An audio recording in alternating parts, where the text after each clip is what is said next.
America and Iran war అనేది ఇప్పుడు present అయితే జరుగుతుంది. సో, ఇరాన్ గూడా కొన్ని గల్ఫ్ దేశాల్లో బాంబ్స్ అనేది వేయడం జరుగుతుంది. విజువల్స్ అన్ని మనందరం చూస్తున్నాం.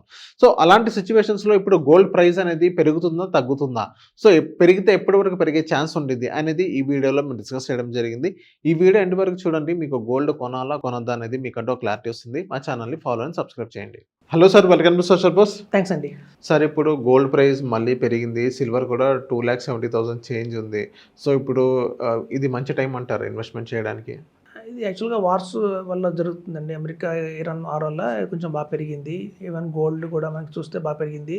సిల్వర్ కూడా 3 లాక్స్ దాకా టచ్ అవుతుంది అంటున్నారు చాలామంది. సో, ఇది కూడా ఆపర్చునిటీగా తీసుకోవచ్చు కొంతమంది కావాలంటే. అసలు జనరల్‌గా వార్ వచ్చినప్పుడు ఎందుకు పెరుగుతాయి అంటే, ఇప్పుడు చూడండి చాలా కంట్రీస్‌కి అమౌంట్ కావాలి, ఫండ్స్ కావాలి. వార్ అనగానే అంత ఈజీ కాదు. మనం చూడండి, ఒక దీపావళి చేస్తేనే ఒకరోజు మనం 10,000 కొంతమంది బర్న్ చేస్తారు ఒక గంటలో. 5,000 రూపీస్ బర్న్ చేస్తారు. ఏవి మన చిన్న ఆటం బాంబులకి. సో, అలాంటిది యుద్ధం అంటే ఎంత పెద్ద బాంబ్స్ వాడాలి? కొన్ని వేల కోట్లు అవుతాయి. ఒక్క రోజులోనే 1,000 crores ఖర్చు పెట్టేది ఉన్నది యుద్ధంలోనే. ఒక్కొక్క రోజుకి వేల కోట్లు ఖర్చు అయిపోతుంటాయి. సో, వాళ్ళు వెపన్స్ కొనుక్కోవాలి, ఇంకా కొనాలి అంటే మాత్రం మనీ కావాలి. సో, దానికోసం చేస్తారంటే వరల్డ్ బ్యాంక్ దగ్గర లేకపోతే వేరే కంట్రీ దగ్గర వాళ్ళ గోల్డ్ని ప్లెడ్జ్ చేస్తారన్నమాట. సో, ఎప్పుడైతే మనం గోల్డ్ని ప్లెడ్జ్ చేస్తుంటామో స్కేర్సిటీ వస్తుంది గోల్డ్కి. అప్పుడైతే స్కేర్సిటీ వచ్చిందో గోల్డ్కి ఆ మంతం దాని ప్రైస్ పెరుగుతుంది అనమాట.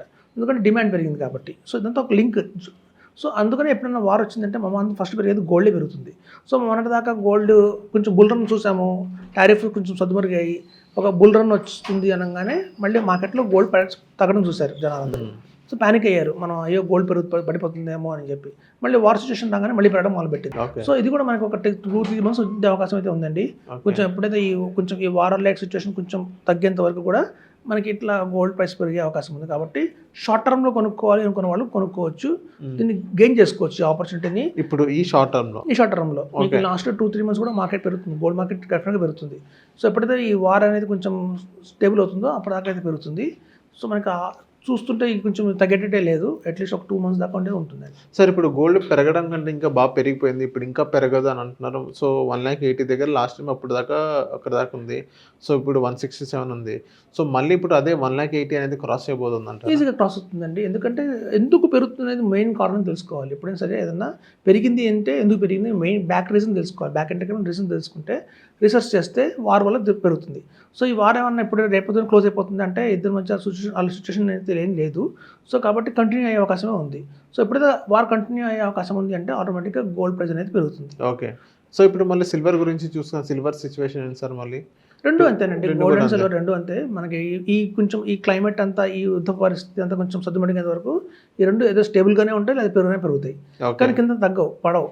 సో, కాబట్టి షార్ట్ టర్మ్లో మనం గెయిన్ చేయాలి అనుకుంటే మాత్రం ఇది మంచి ఆపర్చునిటీ అని చెప్పొచ్చు. మనం ఈవెన్ 20,000, 30,000 ఉన్నా కూడా ఈటీఎఫ్లో పెట్టుకోండి, లేదా గోల్డ్ అండ్ ఫండ్స్లో చాలా ఫండ్స్ ఉన్నాయి, పెట్టండి. ఒక 1 week, 10 days, 20 daysలో మీకు మంచి అయితే వస్తుంది. ఎందుకంటే ఈ వార్ పోయేంత వరకు మాత్రం గోల్డ్ అయితే పడదు. ఎందుకంటే అది తెలుసు. ఎందుకంటే వార్ వచ్చినప్పుడల్లా గోల్డ్ ప్రైస్ పెరుగుతుంటుంది. మొన్న ఏమైందంటే కొంచెం స్టేబిలిటీ వచ్చింది. అంటే బుల్ మార్కెట్, స్టాక్ మార్కెట్ పెరిగింది కాబట్టి మళ్ళీ పడ్డాయి రెండు. కానీ ఇప్పుడు రీజన్ ఏమైందంటే బికాస్ ఆఫ్ వార్ మళ్ళీ పెరుగుతున్నాయి. సో, కాబట్టి మనకి జెన్యూన్ రీజన్ ఉంది, పెరిగినందుకు ఒక రీజన్ ఉంది కాబట్టి, మాకు ప్రూవెన్ రికార్డ్ ఉంది కాబట్టి. సో, ఎప్పుడైనా వార్ వచ్చినప్పుడు గోల్డ్ పెరుగుతుంది. సో, మనకి ఒక 2 months దాకా అయితే ఈ సిచ్యువేషన్ ఉంటుంది. ఎప్పుడైతే 2 months తర్వాత కొంచెం స్టేబుల్ అయింది అనుకుంటే మాత్రం మళ్ళీ కొంచెం బట్టమని చూస్తాం. Okay. So, thank you sir, మా సోషల్ పోస్ట్ వచ్చినందుకు. థ్యాంక్స్ అండి.